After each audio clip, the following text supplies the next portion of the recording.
पूर्व सीजीआई यानी कि डीवाई चंद्रचूड़ अपने रिटायरमेंट के 6 महीने बाद उनको मिल चुकी है एक नई जिम्मेदारी। जी हाँ, स्वागत है आप सभी का आवाज नए भारत में। देश के पूर्व सीजीआई यानी कि 50वें सीजीआई डीवाई चंद्रचूड़ को एक नई जिम्मेदारी मिली है। वो जिम्मेदारी मिली है प्रोफेसर की। जी हाँ, नेशनल लॉ यूनिवर्सिटी में प्रोफेसर पद की बड़ी जिम्मेदारी मिली है पूर्व सीजीआई डीवाई चंद्रचूड़ को। आपको बता दें, पूर्व सीजीआई डीवाई चंद्रचूड़ का जो कार्यकाल था वो 2 साल का था। जी हाँ, और वो नवंबर 2024 में रिटायर हो गए थे और अब रिटायरमेंट के 6 महीने बाद उनको मिल चुकी है एक बड़ी जिम्मेदारी नेशनल लॉ यूनिवर्सिटी के प्रोफेसर के तौर पर। जिसके बाद हम कह सकते हैं कि जो लॉ के स्टूडेंट्स हैं उनमें भी एक खुशी की लहर दौड़ पड़ी है, क्योंकि एक सीजीआई के द्वारा पढ़ाया जाना उनके लिए एक अलग ही एक्सपीरियंस होगा।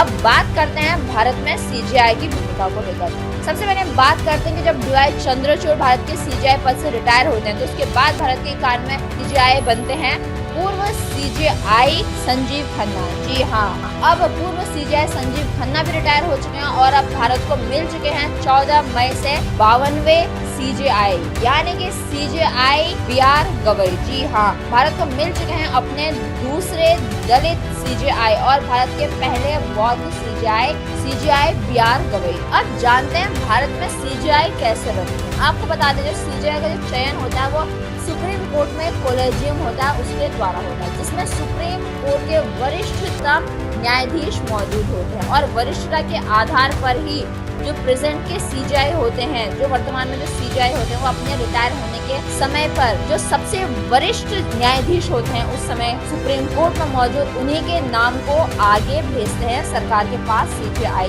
बनने के लिए और उसी के बाद बन जाते हैं वो सीजीआई। यानी कि भारत में जो सीजीआई बनते हैं वो वरिष्ठता के आधार पर बनते हैं, जो सबसे वरिष्ठ होते हैं उन्हीं को बनाया जाता है सीजीआई और वो जो वर्तमान के सीजीआई होते हैं वो अपने उत्तराधिकारी का नाम सरकार को देके जाते हैं। यानी कि जो भारत में सीजीआई बनने की पूरी व्यवस्था है वो कोलेजियम के द्वारा की जाती है। इस खबर में हमने आपको बताया कि भारत के पूर्व 50वें सीजीआई डीवाई चंद्रचूड़ को मिल चुका है रिटायरमेंट के 6 महीने के बाद एक नई जिम्मेदारी। साथ में अब भारत को मिल चुके हैं 14 मई से नए सीजीआई यानी कि 52वें सीजीआई बीआर गवई और 91वें सीजीआई जस्टिस संजीव खन्ना हो चुके हैं रिटायर।